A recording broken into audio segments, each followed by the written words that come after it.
Collectif Jeunesse Guadeloupe qui a invité les autres en BK Jeunesse. On t'attend ce samedi 25 janvier pour une journée d'échange et d'ateliers pour entreprendre et travailler en Guadeloupe. Tu pourras y découvrir les parcours inspirants de jeunes engagés dans des secteurs porteurs pour notre archipel. Rendez-vous au BK Jeunesse sur l'Or Vert ce samedi 25 janvier sur le campus de Saint-Claude avec navette gratuite. Qui vous, qui association, qui collectif, venez joindre nous. Et pas oublier page Facebook là, Collectif Jeunesse Guadeloupe. Bonsoir et bienvenue dans votre émission du Collectif Jeunesse Guadeloupe numéro 2. Ce soir, nous allons discuter ensemble de l'Or Vert. Alors, qu'est-ce que l'Or Vert, Axel? À tes côtés, des intervenants qui vont nous en parler. Voilà, donc pour nous éclairer un petit peu plus ce soir, nous avons mademoiselle Zozio, mademoiselle Makiaba et Nicolas Joachim-Gène, également un membre du collectif KJG. Voilà. Alors, je pense qu'on va tout de même commencer l'émission par un petit rappel. Qu'est-ce que le KJG? Le KJG, c'est un collectif d'associations. Enfin, c'est une fédération qui regroupe des associations et aussi des personnes physiques qui travaillent, qui œuvrent avec et pour la jeunesse. Donc, on aura compris, vous travaillez, vous œuvrez pour la jeunesse, mais ensemble, mais dans quel but? L'idée étant de valoriser la jeunesse. Le collectif est tout jeune. Il s'est créé l'an dernier face au climat dont on a tous entendu parler. On a stigmatisé la jeunesse, en gros, avec les affaires de meurtre et de violence qu'il y avait. Donc il a fallu en fait redorer un petit peu le blason de la jeunesse pour dire qu'elle va bien, qu'elle n'est pas si mauvaise que ça et qu'il y a des gens qui font des choses en Guadeloupe. La jeunesse va bien et elle fait des choses. Alors avec toi aussi, Nicolas, donc, va nous parler un petit peu des actions qui ont été menées depuis la création du collectif Jeunesse Guadeloupe. Alors, effectivement, depuis la création, comme le disait Laurence, du collectif, il y a maintenant un an, quasiment, on est ça fait même pas un an, ça fait 7 mois en fait qu'on a eu la première opération. En fait, donc c'est vraiment tout jeune, quoi.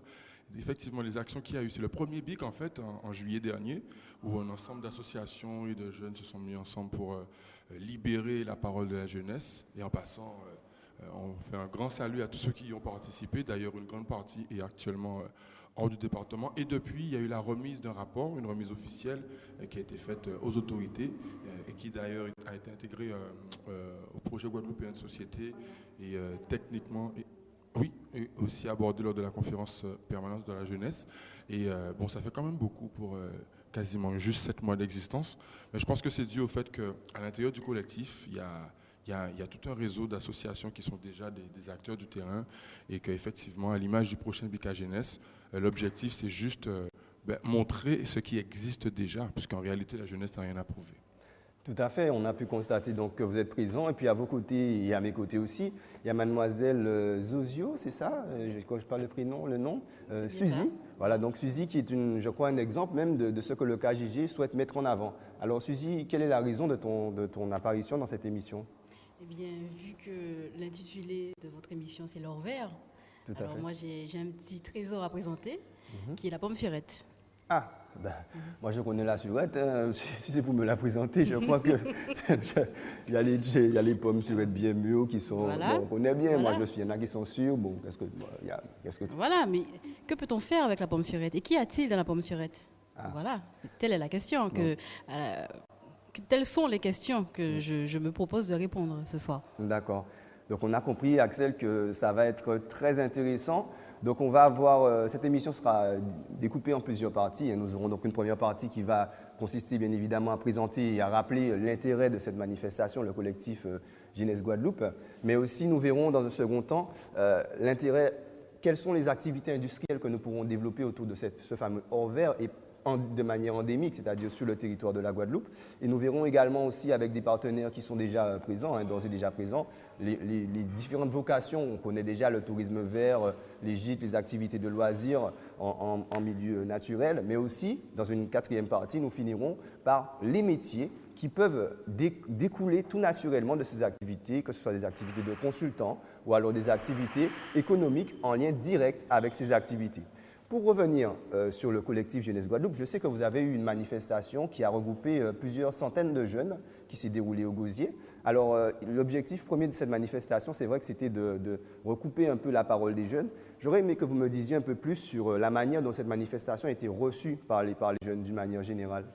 Justement, on pourra avoir 2 points de vue complémentaires, dans la mesure où sur le plateau, on a un des jeunes qui a fait partie de l'organisation, moi, et Laurence, qui a participé en tant que spectatrice, participante en fait, en réalité, pas dans le staff, lors du premier BK Jeunesse. Donc vous aurez les 2 vues. Moi, de mon côté, ce que je répondrais concernant la première manifestation, c'est qu'on avait été tous agréablement surpris de la large mobilisation de la jeunesse en si peu de temps, puisqu'on avait eu très très peu de temps pour organiser l'opération. Et surtout, la deuxième chose qui m'avait moi vraiment surpris, c'était le contenu des interventions, puisque j'étais vraiment super fier de voir la cohérence du discours et l'espoir, et surtout des arguments concrets que la jeunesse qui a participé à cette opération donnait lors de ce BK Jeunesse. Alors je sais que Laurence a participé et a découvert le collectif à ce moment-là. Je pense qu'elle pourra aussi donner son avis. Alors Nicolas, toi tu rebondissais avec un avis interne sur la teneur de ce premier BK Jeunesse, mais je voudrais laisser la parole à Laurence, qui est intervenue à l'époque de manière extérieure. Est-ce que le fait que ce BK Jeunesse ait été une opération apolitique, selon toi, a donné lieu au succès et a fait finalement pas mal de jeunes se déplacer pour vraiment libérer la parole? Mais je crois que déjà le succès de la manifestation, c'est surtout qu'on a donné la parole aux jeunes. Parce que concrètement, quand il y a des forums ou autre chose, il y a des institutionnels ou des structures qui sont là, qui font des discours, on les écoute et puis on repart avec notre flyer, notre documentation. Concrètement, c'est rare d'écouter les jeunes et d'entendre ce qu'ils ont à dire. Donc c'est la première chose qui a fait que je me suis rapprochée du collectif Venir Réunion. Et une autre chose qui m'a paru importante, c'est le fait qu'il y ait un rapport qui soit sorti de ces échanges. Il ne s'agit pas d'un coup d'épée dans l'eau, il s'agit vraiment de dire, on a fait une manifestation, on a recueilli une parole, on l'a analysée, on l'a formalisée et elle sert à quelque chose. Donc en tant que citoyen, c'est très important ce qui s'est passé le 24 juillet. Pour une fois, on n'était pas passif à attendre qu'on nous dise bon, mais voilà ce qu'on a prévu pour la jeunesse ou autre chose. Là, les jeunes, on peut dire voilà ce qu'on pense du sport, voilà ce qu'on pense de la transmission, ce qu'on pense de l'éducation, et ensuite ce qu'on propose, puisque le rapport n'est pas juste voilà, nous on n'aime pas ci, on n'aime pas ça. Déjà, il y a beaucoup de choses qui sont assez surprenantes dedans, comme disait Nicolas, sur la positivité de la jeunesse aujourd'hui, sur l'espoir que la jeunesse a pour demain, et concrètement, il y avait vraiment des propositions intéressantes, d'où le fait que ça rentre complètement dans le projet Guadeloupe Société. Et à notre grande surprise, la conférence permanente de la jeunesse, qui est un dispositif interministériel qui est en train d'être mis en place et qui a été lancé en octobre dernier, ils ont décidé qu'ils n'avaient pas à refaire d'un rapport ou d'analyse sur la jeunesse. Ils ont pris carrément le rapport, vu qu'il était bien fait et carré, et c'est avec ça qu'ils vont travailler. Donc là, concrètement, c'était vraiment prendre sa place de citoyen. Ne pas attendre que ça vienne des uns ou des autres, ou d'être dans des contingences de droite ou de gauche ou autre chose, ou électorale, mais en tant que citoyen, voilà, j'ai un avis, voilà ce que j'en pense, voilà ce que je vois pour demain. Donc c'est ce qui est important pour moi. Alors Laurence, on reviendra un peu plus tard sur la manifestation en détail donc du 25 janvier prochain, mais 2-3 raisons qui inciteraient à 2-3 jeunes à se déplacer vraiment à ce deuxième BK Jeunesse qui, on le rappelle, aura pour terme l'Orvers. Oui, alors pourquoi la thématique de l'Orvers déjà? Parce que la première manifestation était très générale et celle-là est assez précise quand même sur la thématique. Parce que quand on écoute le discours des adultes, déjà quand ils parlent de la jeunesse, il est assez négatif, il se répercute sur les plus petits. Concrètement, quand j'avais 10-12 ans, j'aimais pas spécialement les maths, j'aimais pas spécialement un certain nombre de choses, mais je voulais devenir avocate. Mais j'avais au moins cette idée-là de me dire, voilà, demain je serai Perry Mason, quoi. Comme à la télé, j'avais des exemples positifs. Il y a beaucoup d'autres jeunes de ma génération qui ont rêvé d'être cosmonautes, astronautes ou autre chose. Maintenant, si on écoute les discours des adultes et l'image qui est renvoyée, c'est en gros, t'es Guadeloupéen, ta route est tracée, ça va être braquage, sexe, violence, meurtre. Concrètement. Les petits, ils entendent ça. Les petits, ils ont besoin de rêver. Surtout que concrètement, la situation de la Guadeloupe, c'est pas que ça. On fait partie de l'un des 25 territoires du monde entier avec la plus grosse biodiversité. Je ne sais pas si vous voyez le tout petit territoire qu'on est, l'un des 25 plus dotés en termes de biodiversité, en termes de faune et de flore. Donc déjà, concrètement, on est déjà dans un espèce de paradis et ce n'est pas juste histoire de carte postale. Il y a un certain nombre de métiers qui ne sont pas connus, auxquels on ne pense pas. La vulcanologie, la protection de l'environnement, les ingénieurs, ce que Suzy Ozio fait. La Surelle, elle est là depuis des décennies, on n'a jamais pensé à regarder s'il y avait vraiment quelque chose dedans. Maintenant, concrètement, quand on nous fait acheter des crèmes au biodisque, machin, voilà, on est toutes partantes pour aller la prendre, on ne sait pas exactement ce qu'il y a dedans, alors que concrètement, il y a une Surelle à côté qui peut faire peut-être mieux. Et on sait d'où elle vient. Donc l'idée, c'est vraiment ça, c'est de se dire, encore en tant que citoyen, engageons-nous. On a un avis sur quelque chose, on se dit qu'en Guadeloupe, on a une chance d'être là, eh ben, on va discuter avec les gens qui travaillent déjà, donc qui pourront nous en dire plus, et aussi montrer aux jeunes que concrètement, il y a des choses à faire. Donc l'idée, c'est vraiment, d'où le nom BIC, c'est que les gens discutent entre eux, ça soit pas dans un espace forum où on a le président de tel machin ou le responsable de tel truc qui va nous dire ouais c'est génial, j'ai mis 100 millions de budget. Mais non, concrètement, on a Henri Joseph qui se bat depuis 15 ans, on a Kinski qui est là, qui est un jeune ingénieur qui pourra nous expliquer des choses, nous apprendre même des choses sur son métier. On a Suzy qui a fait des études et qui est doctorante, qui a gagné un prix. On a comme ça beaucoup de raisons d'espérer. Donc c'est l'idée de la manifestation. En Guadeloupe, il y a de quoi faire, faisons. Donc on a très bien compris et moi-même je suis galvanisé par les propos que tu as tenus. On est conscient qu'il y a pas mal de potentialités. On aura l'occasion, j'espère, au cours de cette émission, non pas de faire le tour, mais d'en proposer quelques alternatives, mais de manière plus concrète. Un jeune qui souhaite s'exprimer ou s'informer autour du BICA Jeunesse, comment il fait? Aujourd'hui, quelles sont ses possibilités pour participer à vos manifestations? Alors, déjà, la manifestation qui a lieu samedi, il y a des navettes de mise en place, puisque ça va se faire à Basse-Terre, vu que la fois dernière, on était en Grande-Terre.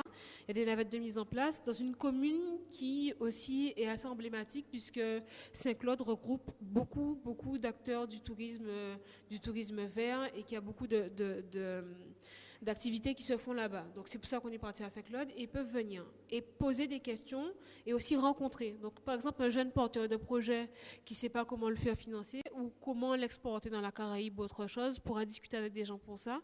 Le jeune lycéen qui ne sait pas dans quoi s'orienter, mais il y aura des avocats aussi parce qu'il y a du droit. Si la filière se met en place, il y a un certain nombre de nouveaux métiers qui vont être créés. Il va y avoir des consultants qui vont être créés, il y a des avocats spécialisés dans l'environnement qui vont être créés, enfin il y a tout ça. Et ensuite sur la partie tourisme vert. L'idée c'est vraiment que les gens puissent venir et les parents aussi sont invités à venir poser des questions. Il n'y a pas de questions stupides ou bêtes ou autres, mais vraiment voir l'étendue de tout ce qui nous attend et de tout ce trésor-là qu'on a à portée de main. Alors, on a compris le rendez-vous, sa cible. Maintenant, comment on fait pour s'y rendre? Vous avez déjà organisé les points de ralliement? Est-ce que je suis à pied, j'habite, Sainte-Anne et je souhaite assister au BICA Jeunesse? Sur la page fan, on va mettre l'ensemble des lignes, mais il y a des lignes partout dans la Guadeloupe. Il y a 5 lignes qui partent de Sainte-Anne, de Nord-Grande-Terre, enfin voilà, toute la Guadeloupe sera desservie pour que les navettes gratuites puissent ramener les gens pour venir assister au BICA Jeunesse. Et la manifestation se déroule Se déroule à l'amphithéâtre Gertier Archimède, donc du campus de Saint-Claude. Ça commence à 9h jusqu'à 15h30, 16h. Donc c'est au samedi 25 Samedi 25 janvier, oui. Voilà. Donc c'est ce samedi, vous l'aurez compris, nous avons encore beaucoup de choses à voir avec ces jeunes autour du BICA Jeunesse. On a compris aussi la genèse. Maintenant, donc, est-ce qu'on sera dans la même démarche de récupérer la parole et de la valoriser à travers des analyses, ou alors on sera peut-être plus dans une phase d'apporter une information aux visiteurs? On sera toujours dans cet esprit-là, de ne pas faire des coups d'épée dans l'eau, de parler inutilement, mais de vraiment prendre le temps de faire l'état des lieux de la filière. Donc c'est pour ça aussi qu'on invite des gens qui sont déjà dessus. L'aspiration des jeunes, on dire voilà ce qu'on aurait voulu, ce qu'on aurait aimé, on a vu ça à la télé, ça peut être sympa, voilà. De voir ce qui fonctionne pas en termes de formation par exemple, est-ce qu'il ne manque pas des choses. Et ensuite, et là c'est le point le plus important, quelles sont les propositions que nous, citoyens lambda, nous faisons. C'est très bien. Moi, je pense, Axel, que si j'en avais les possibilités, j'y serais. En tout cas, avec autant d'envie de découvrir des choses. Maintenant, il y a quand même un point qui m'a interloqué quand vous avez parlé d'analyse, puisque les premiers éléments que vous avez eus, vous avez dû les analyser. C'est quand même sacrément culotté de dire que vous avez analysé, croisé des centaines de contributions. Comment vous avez pu vous organiser pour réaliser ça? Alors justement, concernant le premier rapport, en fait, c'est super simple. C'est qu'on ne fait pas de grosses analyses. Les interventions, y compris pour le BICA Jeunesse numéro 2, sont séparées en deux possibilités, donc les constats et les pistes de solutions. Et l'idée, c'est que la parole de la jeunesse et aussi des acteurs concernés par chaque BICA Jeunesse a pour vocation, en fait, de donner une photographie justement de l'état des lieux et des pistes de solutions concernant chaque thème. Et en l'occurrence, cette fois-ci, ce sera concernant chacun des sous-thèmes qui comprennent leur vers. Et donc l'idée, c'est ça, c'est que derrière, on n'est pas du tout dans une démarche où on va essayer de faire un rapport avec des superbes analyses. On est vraiment dans l'esprit de retranscrire la parole avec tout ce qu'elle peut avoir d'intéressant, premièrement pour prendre conscience de certains soucis qu'on peut constater sur le terrain à travers la partie constat, et ensuite s'accrocher à certaines brèches, certaines opportunités qui sont lancées grâce aux citoyens qui, par la partie piste de solution, apportent très souvent les très bonnes réponses qu'attendent nos politiques publiques. Cette manifestation s'intitule BICA Jeunesse, mais n'est pas réservée uniquement à la jeunesse, et je ne me trompe pas, Nicolas, puisque je me souviens que lors de la dernière édition, on avait des jeunes qui étaient venus avec leurs parents et des moins jeunes qui étaient simplement venus seuls, mais également apporter leur pierre à l'édifice et vraiment mettre leur grain de sel pour vraiment élever le débat. Alors, est-ce que le BICA Jeunesse, justement, s'inscrit dans une dynamique de rassembler les générations? Exactement, c'est vraiment une dynamique intergénérationnelle où effectivement on rassemble les générations et on rassemble aussi la parole de chaque génération. Et l'idée, c'est qu'on met l'accent sur la jeunesse. Pourquoi? Parce que comme le disait tout à l'heure Laurence, malheureusement, quoi qu'on dise, elle est oubliée. On va beaucoup parler d'elle. On va faire des symposiums, des forums, tout ce qu'on veut. Mais là où il y a un forum là, combien de jeunes nous avons là? Combien de jeunes qui ont baillé, qui ont participé, qui ont organisé? Donc aujourd'hui, au niveau du collectif Jeunesse Guadeloupe, l'idée, c'est toujours de rester dans l'intergénérationnel. On est obligé, on construit ensemble. Mais, par contre, ouvrir porte là pour la jeunesse, pour qu'ils puissent parler, pour qu'ils puissent construire et pour qu'ils puissent dire ça aussi pour l'avenir. Voilà. Est-ce que ce n'est pas finalement l'occasion d'enfoncer le clou et de redire, de répéter aux jeunes qui doivent se prendre en main et qu'il faut qu'on arrête de parler à leur place, mais qu'ils parlent et que finalement ils agissent? Pas seulement qu'ils parlent, mais qu'ils agissent. Et on le voit bien avec Suzy, avec Laurence, que finalement, il y a pas mal de jeunes. Est-ce que tu penses qu'il y a encore un travail à faire pour qu'ils soient valorisés et non pas sur des actions ponctuelles comme ça, tous les 6 mois, mais réellement au quotidien, semaine après semaine, sur notre petit territoire qu'est la Guadeloupe? Effectivement, je pense que ce genre d'action-là manque. C'est pour ça que le collectif s'est mis en place. Et ce qui est aussi intéressant, c'est un collectif qui n'est pas, on va dire, l'association, quoi. C'est un collectif, ça veut dire plein d'associations dedans qui gèrent à faire des butins sur le terrain. Et donc l'idée aujourd'hui, c'est qu'à travers tous ces acteurs-là, on puisse valoriser chacun de ces volets que chacun met en place. Et pour qu'enfin, non seulement nous-mêmes, on arrive à déjà se connaître mieux et connaître les plus jeunes qui arrivent et qui font des choses intéressantes, et qu'en plus, tout le monde puisse aussi les connaître. Alors, si vous me permettez, avant que nous passions à la transition, on va vraiment commencer à parler tout à l'heure des choses vraiment concrètes, notamment avec Suzy sur les possibilités de cette thématique autour de l'or vert. Tu as parlé des acteurs, puisque nous avons encore quelques minutes. Alors, tu as parlé des acteurs associatifs qui sont membres. J'ai cru comprendre qu'il y avait aussi des jeunes entrepreneurs, tout ça. Donc, vu que vous êtes les deux représentants du collectif, donc, est-ce que vous avez la possibilité de nous donner des exemples à travers vos actions au sein de vos associations respectives? Bon, très rapidement. Alors, en gros, dans le collectif, il y a des associations qui sont dans tous les domaines, certaines dans l'éducatif, d'autres au niveau de la téléphonie. Parfois, ce sont des collectifs, parfois, ce sont des réelles associations. D'autres fois, ce sont parfois des organismes publics. Je pense par exemple au Conseil régional des jeunes qui fait aussi partie du collectif. En gros, toute association ou organisme jeunesse capoton gamme, il y a une place à Yola, quoi. Ça veut dire que le collectif est ouvert? Tout à fait, absolument. On est vraiment dans une dynamique. Ça fait à peine 7 mois qu'on a fait la première manifestation. Et en plus, la création même, on va dire, de la structure administrative, ça fait à peine 2 mois. Donc on est vraiment tourné vers l'avenir. Plus que jamais, toutes les associations et organismes de jeunesse sont attendus au sein du collectif. Et l'objectif, c'est que tout le monde soit gagnant là-dedans et qu'on puisse aussi s'entraider, continuer à s'entraider. Tout à fait. Donc on invite tous les acteurs associatifs, les jeunes entrepreneurs et bien évidemment les personnes lambda qui ont envie de s'investir autour de cette question qui s'est posée par le collectif Jeunesse Guadeloupe à les rejoindre. D'abord, si j'ai bien compris, par le Facebook. Donc c'est collectif Jeunesse Guadeloupe, donc c'est écrit en créole, collectif avec un K. Et Jeunesse Guadeloupe, on peut trouver ça assez facilement sur Facebook. Je pense qu'ils peuvent prendre contact avec votre hotline. Donc on va poursuivre un petit peu, dans quelques instants nous allons poursuivre. Et donc Suzy, on va parler avec toi donc des réalités, de ces réalités de l'Or-Vert et les déclinaisons que nous pouvons lui donner, notamment à travers les recherches que tu as effectuées dans le cadre de ton doctorat. Alors, est-ce que tu as, pour mettre en appétit un petit peu nos téléspectateurs, est-ce que tu peux nous dire en 2 mots, qu'est-ce que ça va nous apporter de t'écouter? Il faut que les Guadeloupéens arrêtent de penser que ce qui pousse en Guadeloupe n'est pas bon. D'accord. Pourquoi? Puisque c'est vrai que je vais vous parler de la pomme surette, mais il n'y a pas que la pomme surette. Il y a Limon-Bain, il y a le raisin bord de mer, par exemple, qui possède des propriétés extraordinaires. Oui, j'ai un ami, son père fait des jus de raisin bord de mer. Excellent. Excellent. On se retrouve tout à l'heure après une petite transition. À tout à l'heure. Collectif Jeunesse Guadeloupe qui invite les autres en BK Jeunesse. On t'attend ce samedi 25 janvier pour une journée d'échange et d'ateliers pour entreprendre et travailler en Guadeloupe. Tu pourras y découvrir les parcours inspirants de jeunes engagés dans des secteurs porteurs pour notre archipel. Rendez-vous au BK Jeunesse sur l'Or-Vert ce samedi 25 janvier sur le campus de Saint-Claude, avec navette gratuite. Qui vous, qui association, qui collectif, viens joindre nous.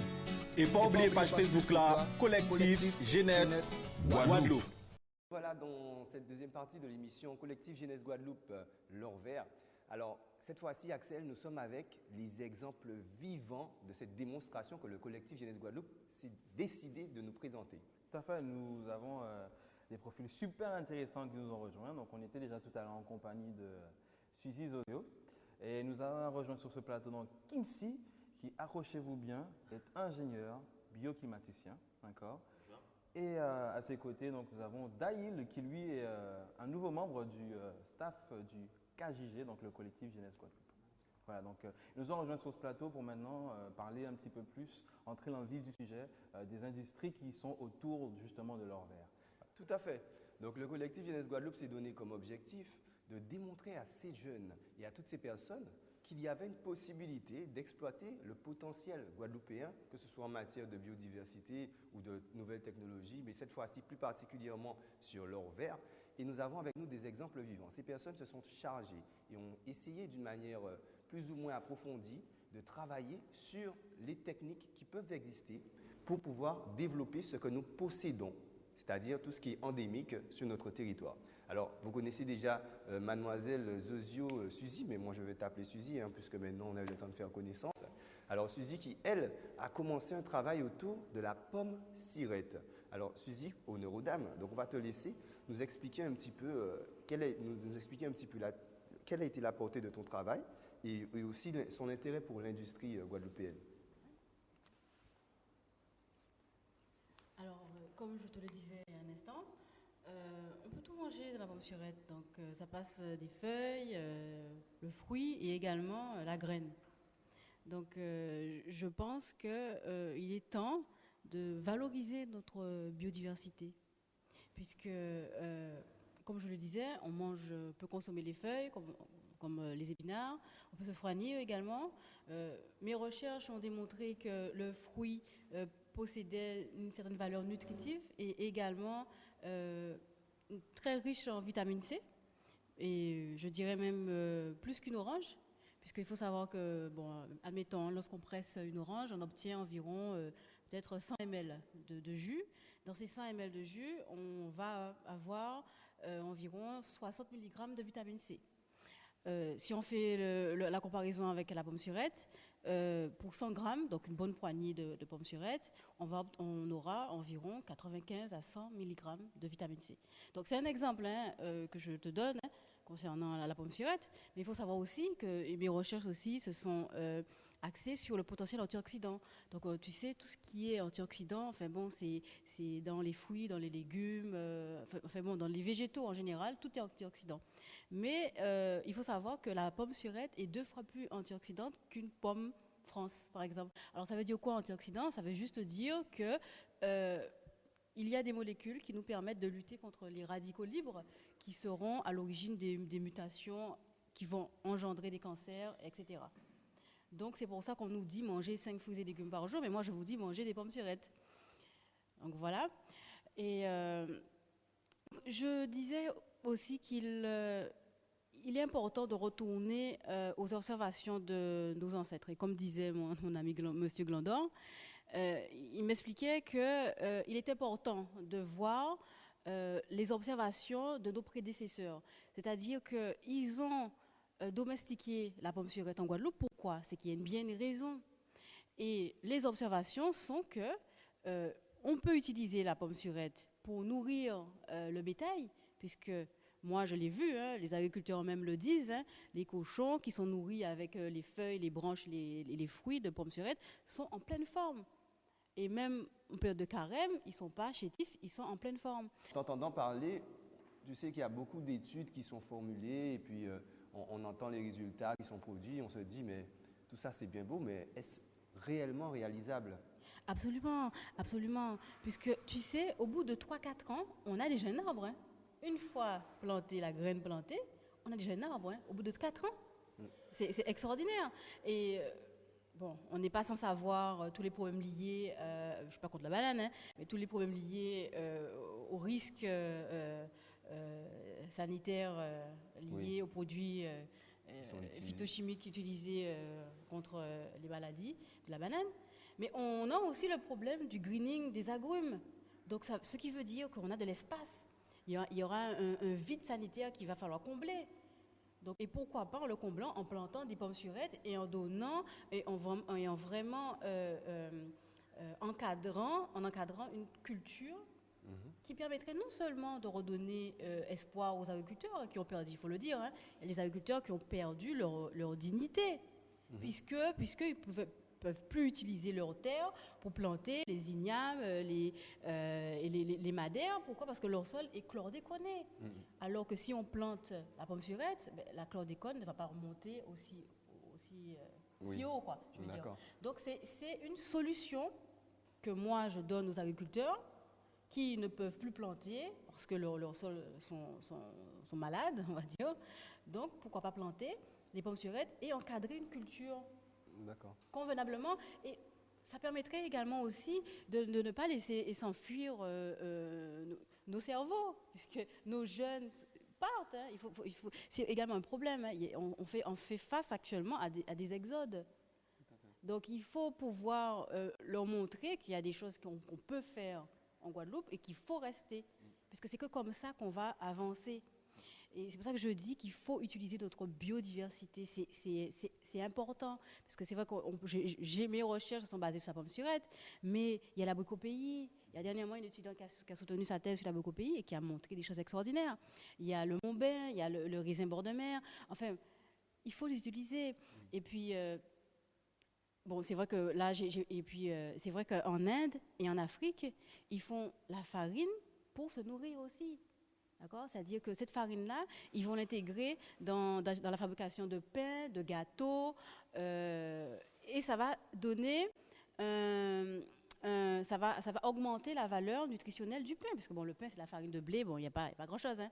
Donc, si on rajoute un peu de farine de pomme surette, qui est une farine qui est riche, parce que mes recherches ont démontré que cette farine-là était riche, ça pouvait justement alors agrémenter, augmenter l'apport nutritionnel de gâteaux ou de pain. D'accord? Mais il faut savoir aussi que, bon, c'est vrai que je parle beaucoup, hein, mais... On est là pour ça, nous avons toute la possibilité et le temps que nous avons pour en parler. Justement parce que quelque part on a parlé, on voit qu'on glisse tout doucement hein, de la pomme surette en tant que matière première, puisqu'on considère qu'à l'état brut, il s'agit d'une matière première, vers un produit agro-transformé. Voilà. Donc la culture qui pourrait non seulement servir à l'alimentation, mais j'ai cru comprendre également à la pharmacopée peut-être. Absolument, puisque on se soigne avec les jeunes feuilles ainsi que les bourgeons.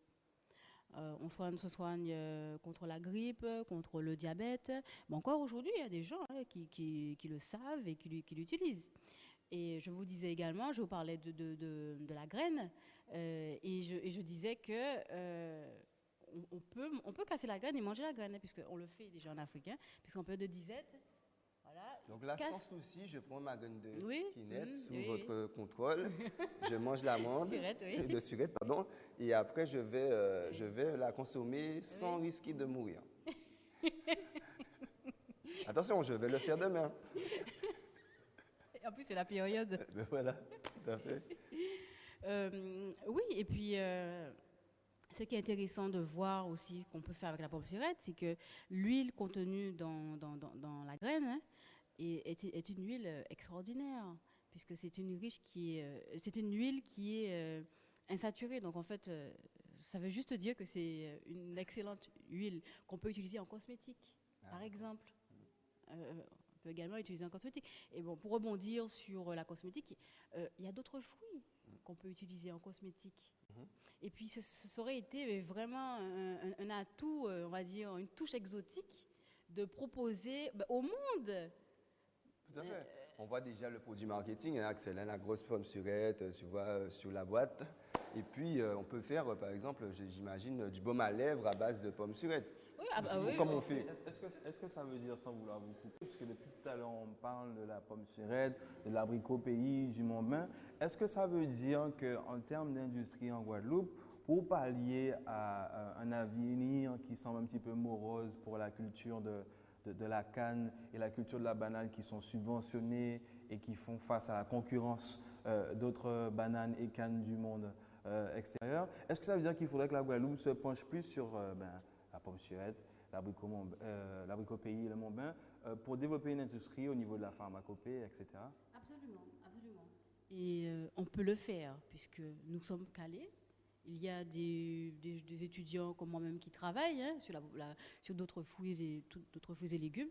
Donc nous pouvons le faire, nous avons la capacité de le faire. Donc faisons-le. Donc qu'est-ce qui bloque aujourd'hui concrètement? Eh bien, je pense que, sans langue de bois, je pense qu'il faudrait peut-être revoir certains fonctionnements pour laisser la place à la biodiversité. C'est-à-dire que quasiment toutes les subventions vont vers une seule culture, la banane. Donc je pense qu'il faudrait essayer de redispatcher les subventions et donner un petit peu pour la biodiversité, puisque la biodiversité, c'est nous, c'est à nous, c'est notre patrimoine, quoi, j'ai envie de dire. Donc, protégeons-la, aimons-la, valorisons-la. Voilà. J'espère que les personnes concernées sentiront l'intérêt que vous portez à ce produit et peut-être s'intéresseront à vos travaux.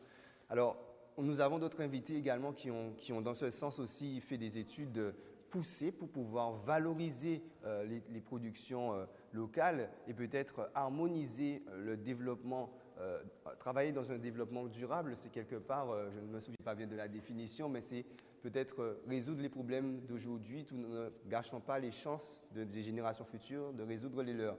Donc je ne sais pas si ça va te servir de bonne introduction. Toi, en tant qu'ingénieur bioclimaticien, excuse-moi, vraiment, je n'ai pas tout retenu.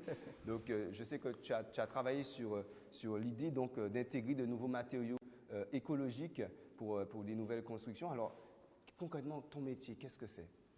Alors, c'est un métier qui existe depuis toujours, en fait. Nos aïeuls, leur construction en poirier, en courbaril, avec différents matériaux locaux, même en bambou, existait déjà. Il y avait un savoir-faire qui était déjà présent, et d'ailleurs, ces constructions-là existent toujours. Maintenant, suite aux différentes normes, à l'évolution de la vie, ça a été oublié, ce savoir-faire a disparu, du coup, on est un peu perdu. Quand on regarde à l'extérieur ce qui se passe, je prends par exemple l'exemple du Costa Rica. En 1993, il y a eu un séisme. Toutes les constructions en béton sont tombées. Il ne restait que les constructions artisanaux en bambou. Suite à ça, ils ont mis en place des filières bambou pour éviter ces problèmes-là. Alors pourquoi le bambou? Alors je ne vais pas m'axer uniquement sur le bambou, il y a d'autres matériaux, mais c'est quand même important de faire un point là-dessus. Le bambou, c'est un matériau qui est cylindrique. Ça veut dire qu'il répartit les efforts de manière uniforme, c'est-à-dire qu'il n'y a pas de défaut. On prend par exemple une poutre en bois. Les efforts, en fait, il y a des faiblesses parce qu'elle est rectangulaire. Donc sur la base, en fait, de la poutre, on a des efforts, en fait, qui ne sont pas bien répartis. D'autre part, le bambou demande un temps de maturité de 4 ans. Un bois prend 40 ans pour pousser. C'est-à-dire qu'aujourd'hui, si on voulait refaire pousser toutes les forêts du monde, pour par exemple l'Amazonie, etc., ça aurait été impossible en bois. Alors que le bambou peut le faire naturellement, sans problème. Donc maintenant, il s'agit de savoir comment on peut utiliser ce matériau dans la construction. Chez nous, on a du bambou. Pourquoi ne pas l'utiliser? Alors on a une espèce de bambou qui s'appelle vulgaris. Malheureusement, c'est un bambou qui n'est pas très épais et qui est relativement cassant. Alors par exemple, en Costa Rica, on a aussi ce type de bambou. Ils font des jonctions multiples, donc ils mettent plusieurs bambous, ils rassemblent ensemble, ils font une seule poutre. Donc c'est déjà une voie. Moi, je conseille quand même d'aller voir d'autres variétés de bambou, mais qui peuvent pousser localement. Par exemple, en Martinique, il y a l'association Afibalt qui a développé un projet d'innovation sur le bambou et qui a fait pousser de la guadua. Donc la guadua, c'est un bambou qui arrive à 15 cm de diamètre environ. Le biscuit intérieur, donc on va dire la partie bois à l'intérieur, fait près de 2,5 cm de circonférence. Donc c'est un bambou qui est très épais. C'est un bambou qui est plus dur que le fer. Si bien que maintenant, la NASA pourrait prévoir de ne plus faire leur satellite en structure métallique, mais en structure bambou. Il faut savoir qu'au Japon,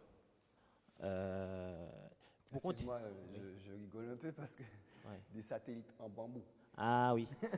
Attends, ah oui. Ils se sont aperçus vraiment que c'est un matériau qui était beaucoup plus dur que le fer. Donc du coup, ils se sont dit pourquoi pas. Donc ce sont des projets en fait de recherche, d'innovation. Donc on verra si quand même ça arrive à voir le jour. Mais quand même, regardez le Japon. Pourquoi le Japon est le pays qui est considéré comme qui a les meilleures normes parasismiques? Simplement parce que leur ossature de bâtiments qui vont jusqu'à 50 étages, leur échafaudage de 50 étages, c'est fait avec du bambou. On ne le sait pas, mais c'est du bambou qui est derrière. Voilà. Donc ça laisse quand même à réfléchir pourquoi nous on ne le fait pas. Voilà. Alors c'est vrai que le bambou est mal vu. Alors moi, on va essayer d'être assez concret puisqu'on atteint un temps assez avancé dans cette partie de l'émission. Mais concrètement, toutes ces cultures, je sais pas, ça s'apparente à de la sylviculture finalement, la culture du bambou, parce que c'est comme le pain, finalement, il faut des espaces, des étendues énormes pour pouvoir cultiver ces plantes. On est quand même sur un petit territoire. Est-ce que cette idée est viable sur notre territoire? Alors, il se trouve que j'ai fait il y a 4 mois une étude pour l'ADEME sur les essences naturelles pour la construction. Alors, parmi eux, j'ai étudié le bambou, j'ai étudié aussi le ciment, fibre de banane, j'ai étudié les lianes, les fibres de coco, etc. Alors, le bambou, en Guadeloupe, on a environ 4000 habitats par an qui se construisent. 1500 habitats individuels et environ 2500 collectifs. Il faudrait 10% de nos surfaces agricoles non utilisées pour couvrir tout ce besoin. Uniquement 10%. Pourquoi? Parce que le bambou est très grand et parce que le bambou est utilisable sur tous ses aspects. Quand on dit bambou aussi, ce n'est pas uniquement le bambou en poutre qu'il faut voir. On fait des systèmes de parquet en bambou, des systèmes de lames de terrasse, d'ailleurs j'en ai dans mon entreprise, des systèmes de tuiles en bambou. Et on peut même aller plus loin. On a ce qu'on appelle aussi la phytoremédiation bambou, c'est-à-dire comment traiter les eaux usées à partir de bambou, parce que les rhizomes consomment énormément de déchets. Bon, ça c'est notre partie. Alors, juste pour aller dans le concret, le bambou, quelle est l'espérance de vie d'une poutre en bambou? Alors, moi, mes fournisseurs me garantissent 50 ans. C'est-à-dire qu'aujourd'hui, quand on fait une garantie sur un bois, c'est 10 ans. La garantie décennale, c'est 10 ans. Alors pourquoi cette durée? C'est que le bambou, il y a ce qu'on appelle des injections sel de bore. C'est-à-dire qu'on creuse le bambou à l'intérieur pour qu'en fait le bain rentre à l'intérieur du bambou. Donc c'est complètement imprégné du liquide qui va le traiter, le sel de bore. Après, en fait, on va l'embaumer avec de la fumée et qui va le permettre de le rendre complètement résistant par rapport aux insectes, par rapport à l'humidité. Donc après, ensuite, bien sûr, il est bouché et il est verni pour vraiment assurer en fait que le matériau ne bouge pas dans le temps. Donc ce sont des matériaux en fait que les constructions bambou faites de manière saine, ça dure 100 ans, comme les constructions en bois d'antan.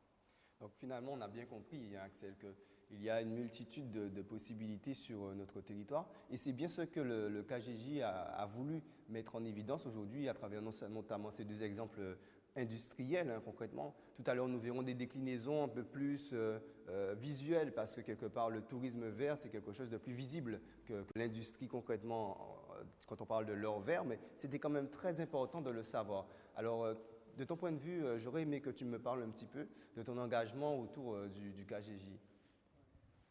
Donc voilà, Les deux exemples qu'on vient de nous présenter, c'est vraiment ce que le KJG voulait montrer à la jeunesse, leur faire découvrir, leur faire savoir que ça existe et qu'on peut faire beaucoup de choses avec ce qu'on a ici. Parce que la jeunesse cherche du travail et on va tous dans le même sens, alors que si on se met à ouvrir notre champ de vision, comme mademoiselle Suzy qui s'est tournée vers la surette, ou Kimski qui s'est tourné vers le bambou, pour ne parler que de ça, on se rend compte qu'il y a beaucoup de choses à faire. On se rend compte qu'il y a vraiment beaucoup de choses à faire. C'est ce qu'on voulait montrer. On voulait ouvrir le champ de vision et montrer qu'il y en a qui ouvrent déjà le chemin et qu'il faut suivre la voie qui a été tracée. Donc ce deuxième Bika Jeunesse qui se tient, donc on le rappelle, samedi 25 janvier sur le campus de Saint-Claude, donc en région bastérienne, sera l'occasion de découvrir d'autres profils tels que Suzy Zozio et Kimsi ici présents, de jeunes Guadeloupéens qui œuvrent justement dans différents domaines, différentes industries autour de l'Anvers, si je ne me trompe pas. Voilà, c'est ça. Alors on a d'autres profils aussi, on a des profils sur d'autres métiers et on aura l'occasion de les présenter le samedi lors de... De toute façon, nous aurons de plus en plus de détails. Bon, moi, je vous remercie infiniment, tous les trois, de participer, et Axel, à cette partie.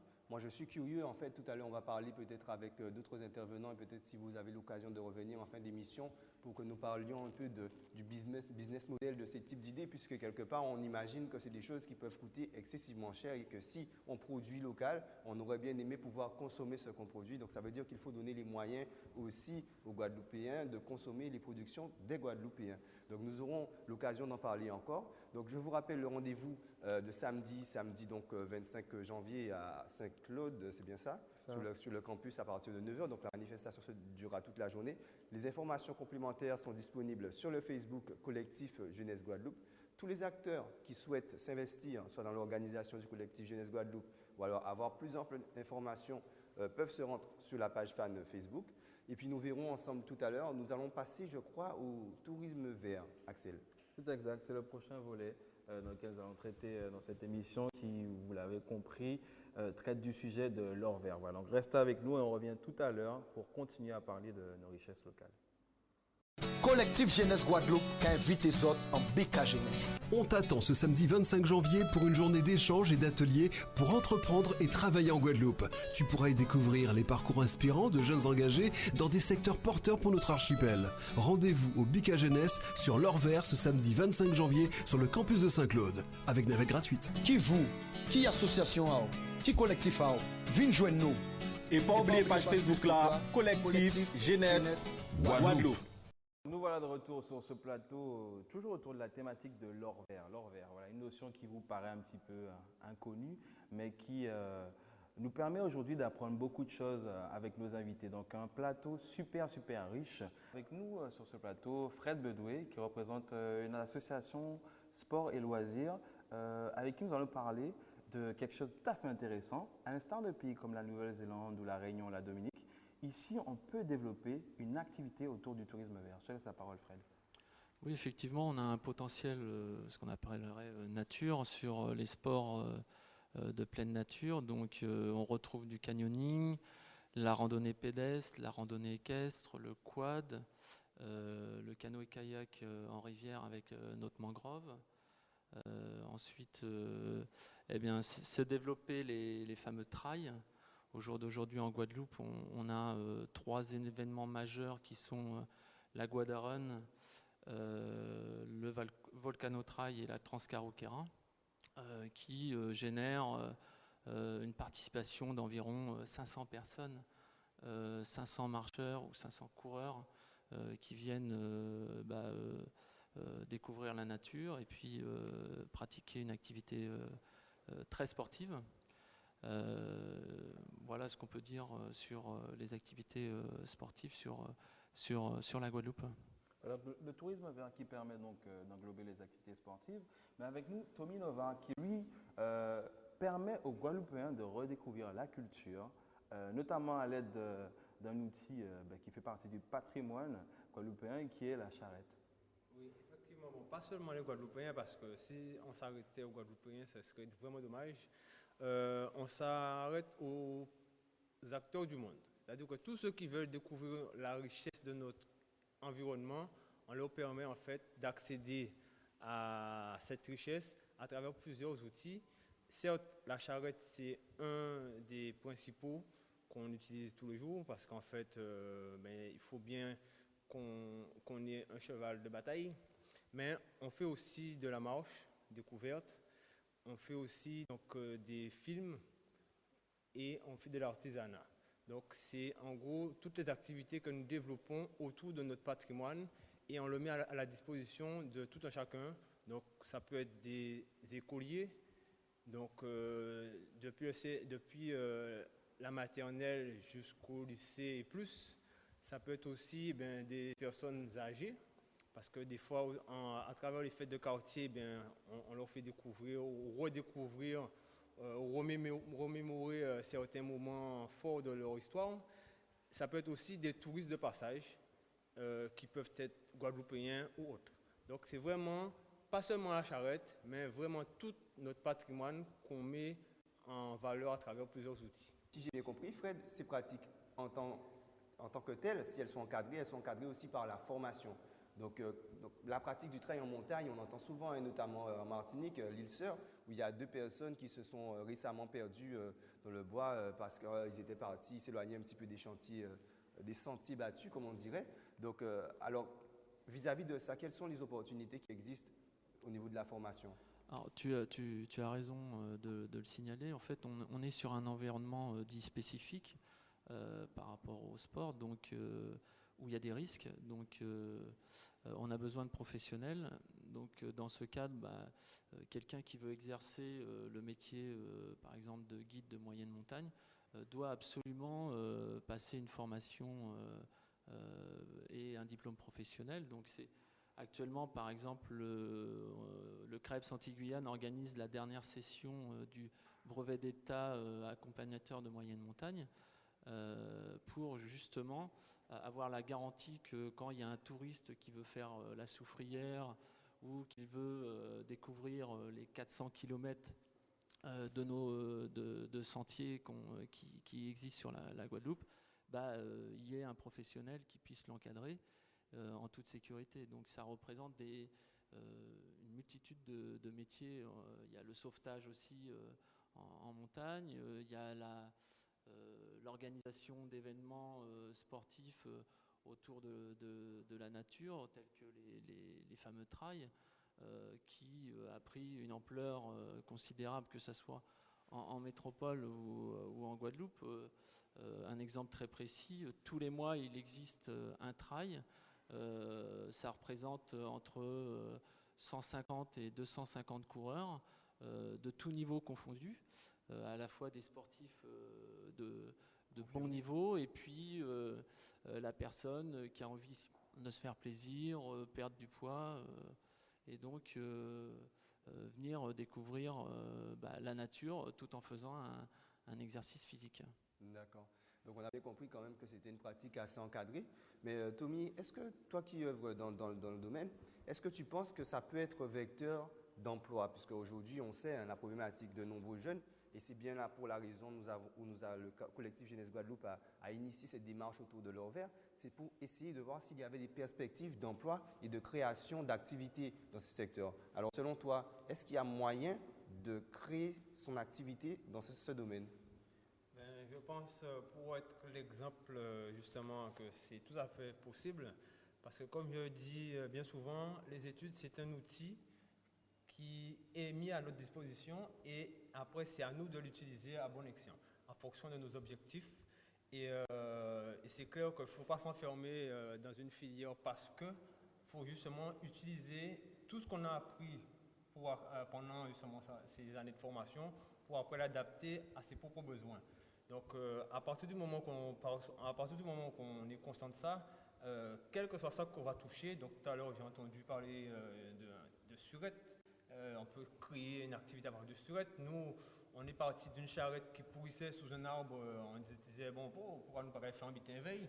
Donc, c'est clair que tout ce que tu touches, tout tout ce que tu vois dans ton environnement, dès que tu connais sa valeur, tu peux te développer économiquement et derrière faire bénéficier à tes collègues, tes potes, tes amis, de ce que tu as créé et donc par ce bien-là, en fait, créer des emplois et susciter des vocations, en fait.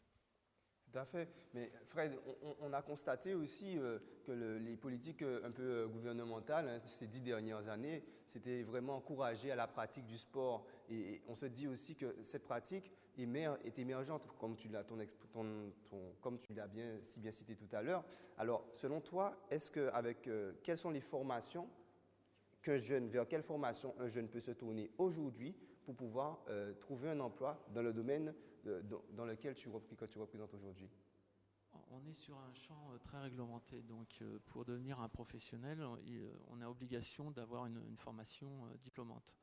Donc toute personne qui veut en faire son métier doit passer par des diplômes du ministère de la Jeunesse et des Sports. Donc ça démarre du BAPAT de niveau 5 avec ce qu'on appelle des supports techniques liés aux activités de pleine nature. Ça peut être le kayak, ça peut être la randonnée.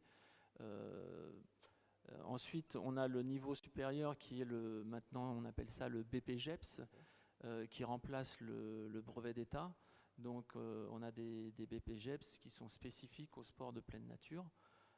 Et puis ensuite, on a un DEGEPS et puis un DESGEPS qui permet de former les professionnels. Donc on a la chance d'avoir un CREPS Antilles-Guyane qui permettent de réaliser toutes ces formations. Alors évidemment, ça demande un niveau scolaire comme prérequis, mais c'est complètement accessible à tout le monde. Et puis surtout, je crois, au niveau de la pratique sportive, quand il s'agit du BPGEPS, puisque je crois quand même qu'il faut avoir, si ça remplace le brevet d'État, c'est qu'il faut avoir un certain niveau dans la pratique sportive pour pouvoir se lancer.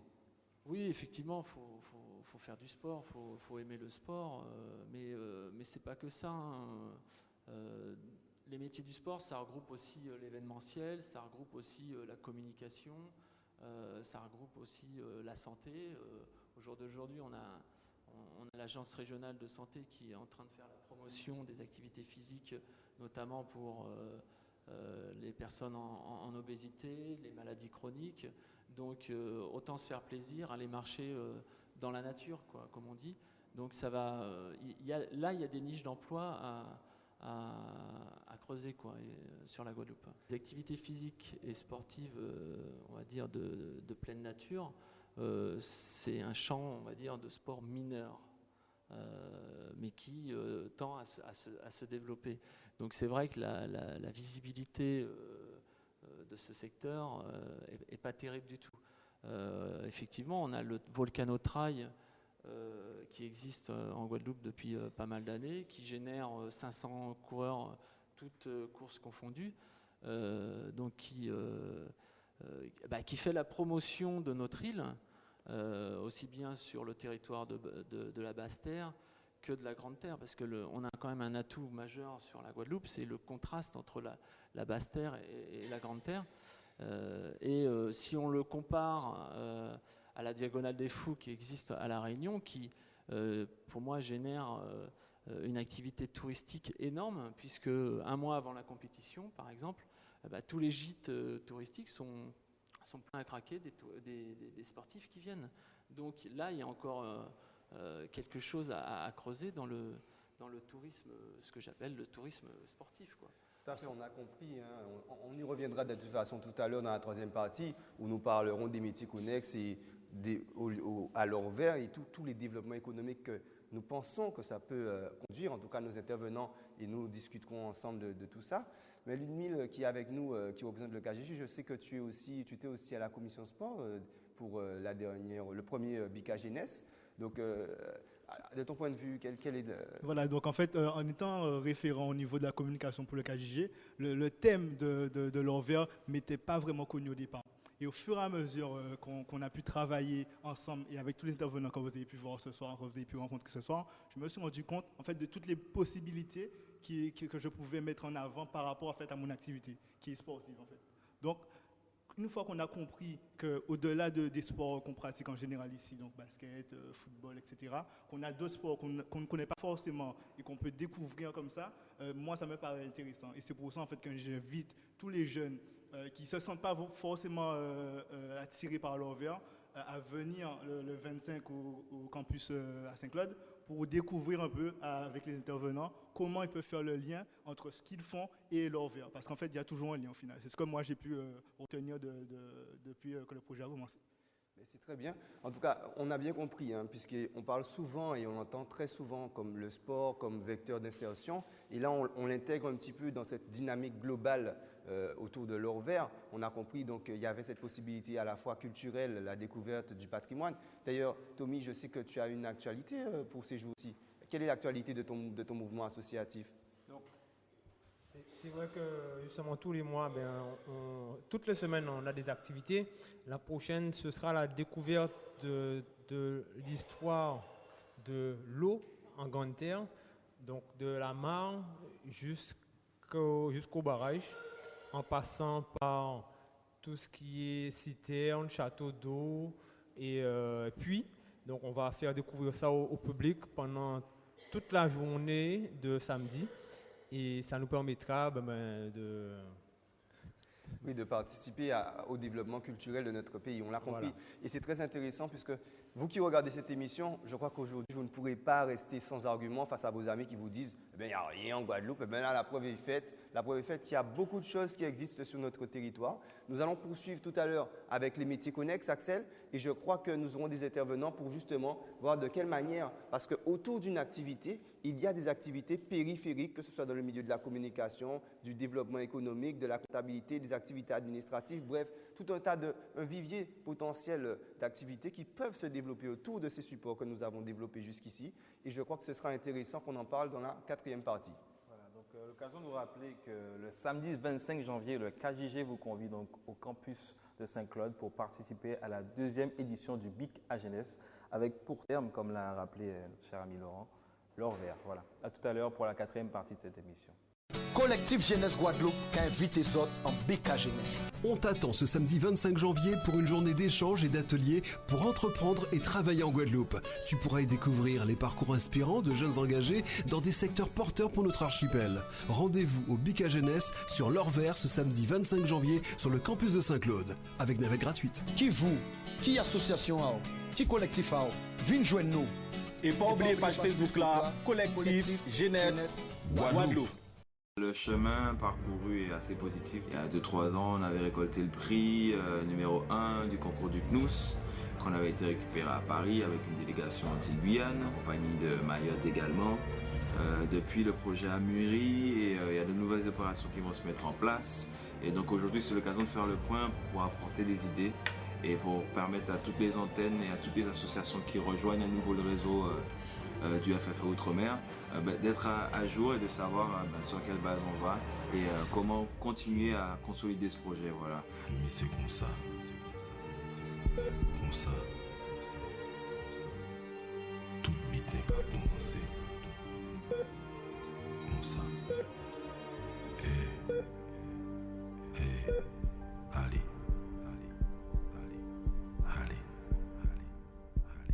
Je fais partie de l'association Give One Project dont je suis la responsable communication. Donc c'est une association qui a été créée par Tian Yang qui est un jeune Sénégalais qui est parti à 20 ans aux États-Unis et en fait il a décidé de créer cette association puisqu'il a eu l'occasion de travailler sur la campagne de Barack Obama et à la fin de la campagne en fait il s'est demandé qu'est-ce qu'il pouvait faire en fait pour les jeunes aux États-Unis et partout dans le monde puisqu'il venait du Sénégal et il a décidé de créer cette association dont le but en fait est de repérer des jeunes et de leur donner les cartes pour devenir des leaders et ainsi pouvoir participer à la vie au sein de leur communauté.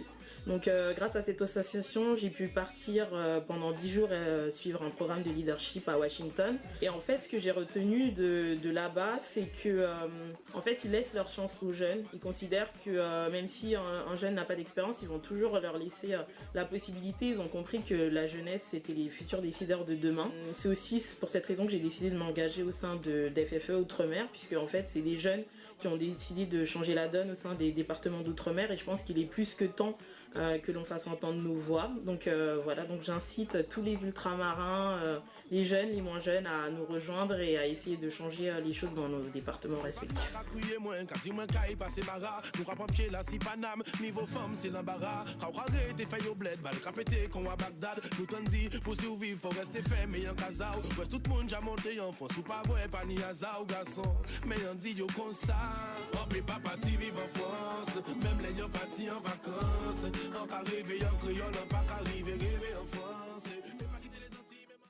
Collectif Jeunesse Guadeloupe qui invite les autres en BK Jeunesse. On t'attend ce samedi 25 janvier pour une journée d'échange et d'ateliers pour entreprendre et travailler en Guadeloupe.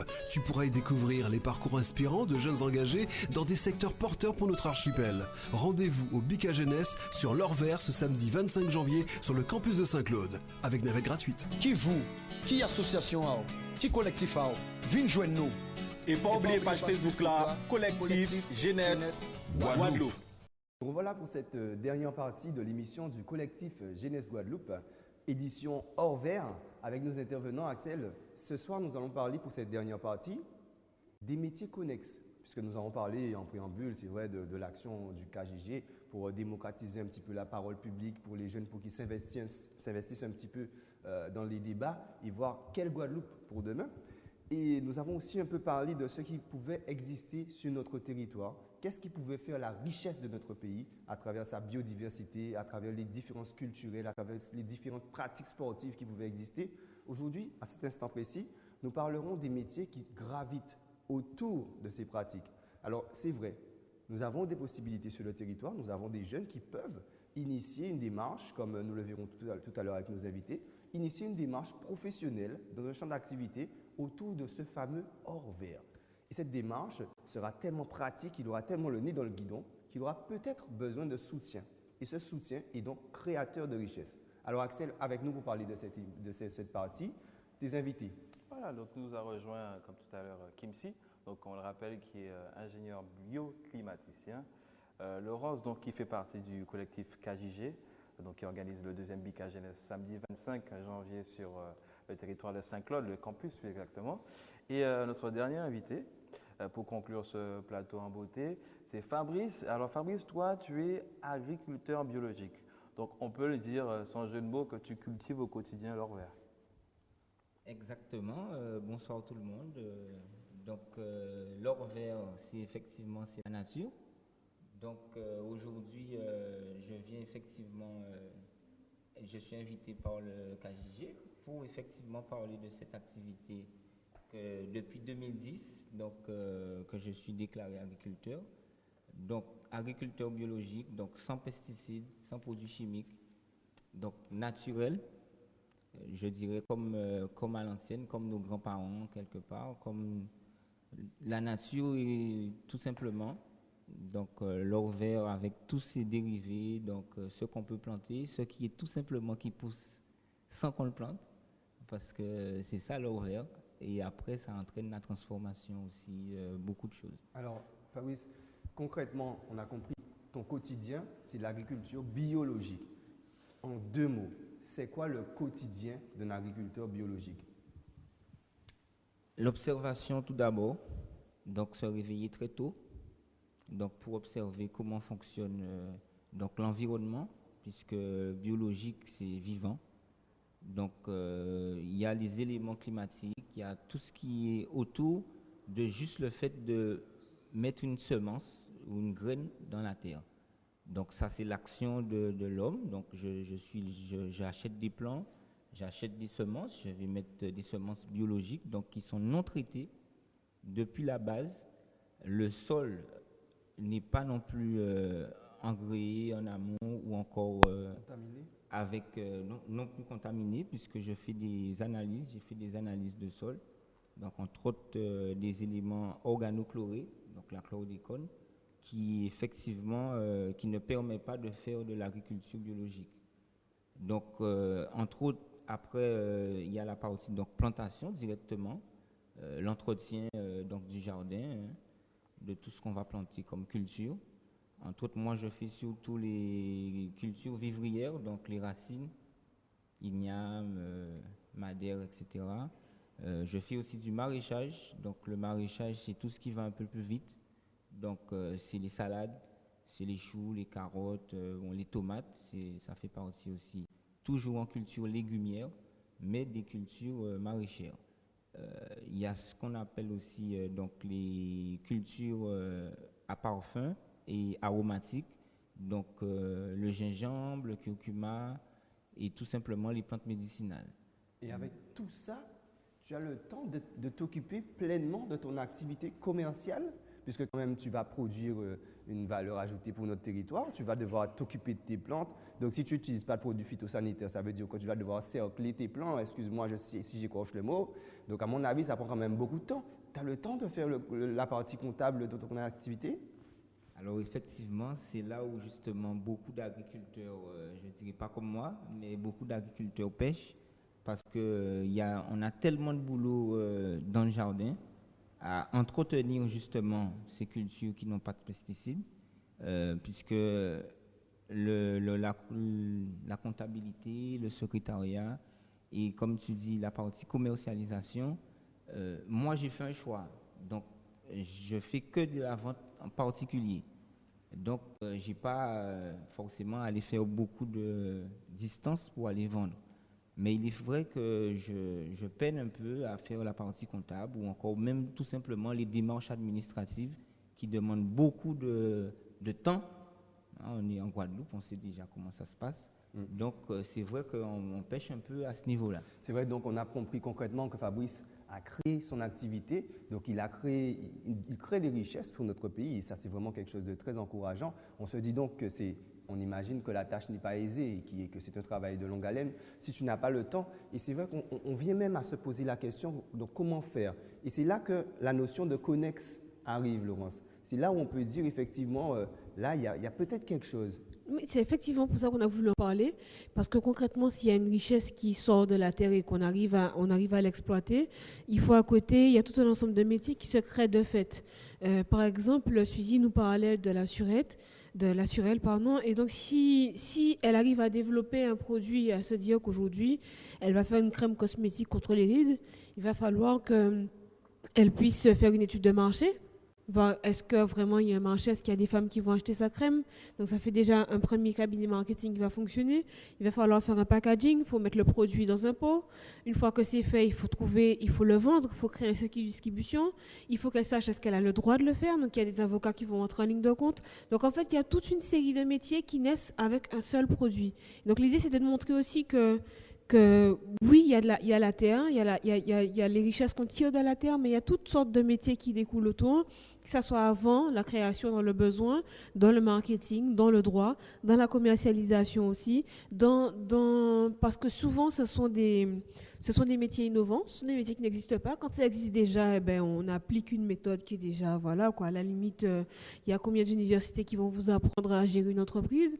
Maintenant, quand on est sur de l'innovant, il faut qu'il y ait des cabinets qui soient là, qui puissent aider la personne avec son idée, voir si c'est viable. Des fois, ça va marcher, des fois, ça ne va pas marcher, mais ça fait tout un ensemble de mesures qui sont là, qui existent. Il y a des pépinières aussi qui se montent au fur et à mesure en Guadeloupe, on le sait moins, mais qui aident les projets innovants qui sont, tous ceux qui ont des idées qui ne sont pas dans les livres. C'est comme on est dans l'agriculture, alors quand tu as dit pépinières, donc c'est des pépinières d'entreprise. Des pépinières d'entreprise, oui, effectivement, qui sont dans ces métiers-là. Donc, c'est très intéressant, surtout que c'est cette valeur ajoutée-là qui va créer vraiment des emplois. Je prends juste un exemple. Il y a un endroit en France qui s'appelle, dans l'Eure-et-Loire, qui s'appelle la Cosmétique Vallée. Ça a commencé il y a à peu près une dizaine d'années, avec quelques laboratoires qui se sont rassemblés. Maintenant, sur 3 départements, c'est 70 000 emplois. Ah, quand même. Concrètement, est-ce qu'on peut se passer de 70 000 emplois ? Donc ça veut dire 70 000 emplois qui sont là. Il y a à peu près une dizaine d'universités qui travaillent là-dedans. Il y a à peu près une centaine de laboratoires. Donc voilà, il disait par exemple qu'il fait analyser sa terre. C'est dans un laboratoire, c'est un autre métier encore qui est créé. Donc il y a vraiment pléthore de métiers qui existent, qui sont là, qu'il faut développer, mais auxquels il faut penser. Donc l'idée de samedi, c'est ça, c'est de venir voir un petit peu tout ce qu'il peut y avoir. Des idées peuvent naître aussi samedi, on ne sait pas. Et donc voilà.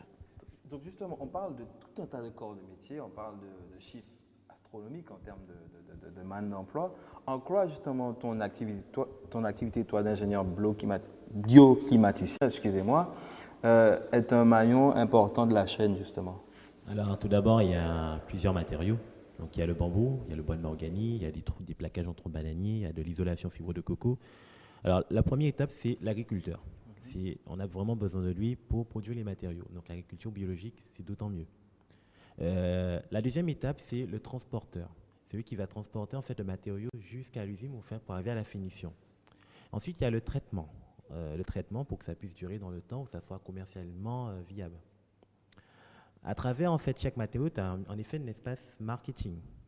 Certains matériaux, en fait, pour les utiliser, on doit mettre en place des brevets, on doit avoir des avis techniques. Ça demande un certain nombre de coûts. Ça demande aussi l'avis de juristes.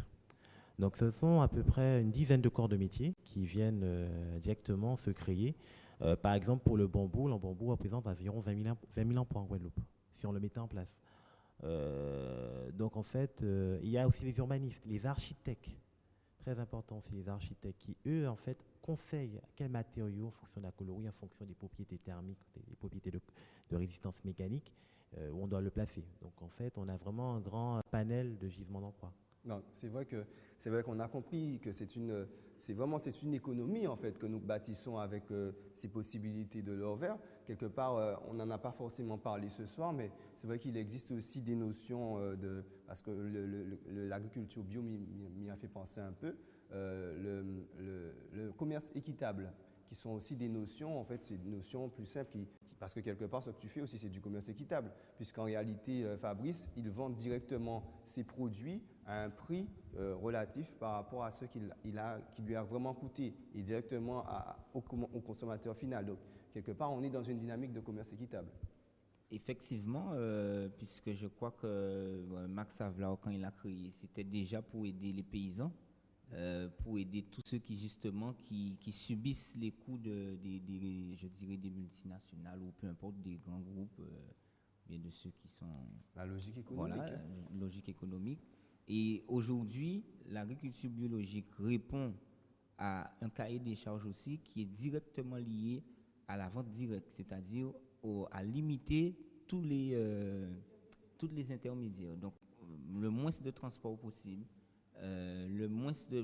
Pour que le bilan carbone n'augmente pas encore, puisque ça fait partie de l'or vert. Si on continue, entre parenthèses, à polluer l'air, la nature, donc finalement, l'or vert, il va diminuer. Donc c'est aussi pour ça que moi, j'ai fait le choix d'avoir mon propre point de vente aujourd'hui sur l'exploitation. Donc les gens viennent chercher les paniers, ou encore tout simplement les produits qui sont disponibles directement sur l'exploitation. Très bien. Justement, on en parlait tout à l'heure en off, Laurence. On comprend bien que c'est l'affaire de tous. Oui. Création d'entreprises, création de valeur. En quoi justement, nous citoyens, nous l'avons vu déjà, en quoi on pouvait s'investir, mais en quoi plus précisément les actions de l'État et même des collectivités territoriales est-elle importante afin de mettre en place ces stratégies? C'est très important à deux niveaux. Déjà, il y a un premier danger, entre guillemets, pour lequel le citoyen doit s'investir et doit s'impliquer. Il y a un projet de décret qui est en train d'être discuté au plus haut niveau de l'État. Et ce projet de décret qui arrive juste après que Henri Joseph ait réussi à faire entrer une bonne partie de la pharmacopée des DOM dans la pharmacopée européenne, ce décret prévoit que si les plantes nous appartiennent, donc ça reste toujours à nous, les ignames, les madères ou le malanga, l'exploitation en termes de pharmacopée ou cosmétologie ou autre reviendrait à la France. Donc voilà, donc ça voudrait dire qu'à chaque fois que quelqu'un veut faire une petite farine de dictame, il faut demander à Paris, est-ce qu'on peut faire la farine de dictame? Donc il y a un gros danger là, et c'est au peuple qui a voté pour ces gens-là, concrètement, de se mobiliser et de dire non, c'est pas ce qu'on veut. Donc le conseil régional a voté il n'y a pas longtemps une motion contre ça. Donc il y a ce bémol-là à porter. Et puis concrètement aussi, on va parler samedi de développement durable. Alors, il s'agit d'exploiter l'or vert, mais il ne s'agit pas de finir tout le gisement. Il s'agit d'agir avec parcimonie, de savoir comment on utilise les ressources, comment on va les distribuer, comment on va fonctionner avec. Il y a un dernier point encore qui est très très important et et Fabrice le rappelle encore, et ce que Suzy aussi disait, ce qui va nous aider, nous, jeunes générations, à bien développer leur verre et à vraiment l'exploiter, c'est la relation avec les anciens. Parce qu'ils avaient un savoir empirique, ils n'ont pas fait de grandes études, ils n'ont pas de doctorat, ils n'ont pas tout ça, mais ils savaient et ils peuvent nous dire que, comme elle disait, que la surelle, ça aide pour le diabète, que tel produit, ça aide pour les radicaux libres, maintenant qu'on le dit. Mais il y a vraiment un lien. Donc concrètement, pourquoi nous, on croit à ça? C'est que l'or vert touche toutes les parties de la population. Et donc c'est à nous, jeunes, de nous rendre compte qu'il y a des choses qui sont là et d'ouvrir les écoutilles et d'écouter un petit peu ce qui se faisait déjà et de ne pas hésiter à innover justement pour demain. Très bien, parfait. Je crois qu'on a à peu près fait le tour de la question au cours de cette émission. L'occasion de rappeler les liens Facebook, donc KJG, Collectif Jeunesse Guadeloupe sur Facebook. Vous trouverez toutes les informations sur la formation de ce collectif et sur les opérations en cours. Et il faut rappeler, je crois, le rendez-vous de samedi 25 janvier sur le campus de Saint-Claude. Voilà, et il y a une dernière information que je voulais faire passer.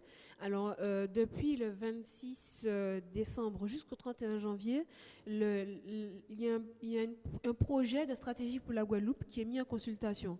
Donc, on va le trouver sur le site de la préfecture. Alors, pour tous ceux que ça intéresse, il faut vraiment y aller, voir ce qui est prévu. C'est-à-dire que c'est le prochain contrat qu'il y aura entre l'État France et le département Guadeloupe. Donc, c'est à nous de nous investir et de dire, OK, on est d'accord avec ça, on n'est pas d'accord avec ça. Et il y a vraiment une grosse partie sur l'or vert et sur l'innovation. Donc, à tous ceux qui sont intéressés de près ou de loin, allez-y et n'hésitez pas à renvoyer. Parce que vraiment, cette place de citoyen, c'est à nous de la prendre. Alors, les dates, c'est... Alors, c'est là depuis le 26 décembre et jusqu'au 31 janvier, on peut consulter et donc donner son avis sur le site de la préfecture. D'accord. En tout cas, l'information, j'espère, n'est pas tombée, n'est pas vaine. Hein. Donc, nous avons bien pu profiter durant cette émission de pas mal de participations, de contributions très intéressantes, où nous avons pu découvrir un petit peu la notion, enfin, un des aspects qu'on a pu développer autour de l'or vert. En tout cas, moi, je suis personnellement très satisfait et j'ai appris beaucoup de nouvelles choses et de nouveaux métiers aussi. Et j'ai appris aussi quelques contraintes des agriculteurs biologiques. J'ai découvert aussi un doctorant, et je pense vous aussi, autour de la surette, notre pomme surette nationale. Et bien évidemment, je crois que nous aurons tout un tas de questions et un tas qui sont restés en suspens. Malheureusement, il n'y avait pas moyen d'appeler à cette émission ou de participer sur Internet comme c'est l'accoutumé dans nos émissions, mais ça le sera prochainement, je l'espère. En tout cas, retrouvez-nous le samedi 25 janvier à Saint-Claude pour toutes les questions. Vous pouvez rencontrer les acteurs qui étaient avec nous ce soir. Et puis, on se dit à Saint-Claude le 25. À bientôt. Collectif Jeunesse Guadeloupe qui invite les autres en BK Jeunesse. On t'attend ce samedi 25 janvier pour une journée d'échange et d'ateliers pour entreprendre et travailler en Guadeloupe. Tu pourras y découvrir les parcours inspirants de jeunes engagés dans des secteurs porteurs pour notre archipel. Rendez-vous au BK Jeunesse sur l'Or Vert ce samedi 25 janvier sur le campus de Saint-Claude avec navette gratuite. Qui association qui collectif venez joindre nous. Et pas oublier page Facebook là, Collectif Jeunesse Guadeloupe.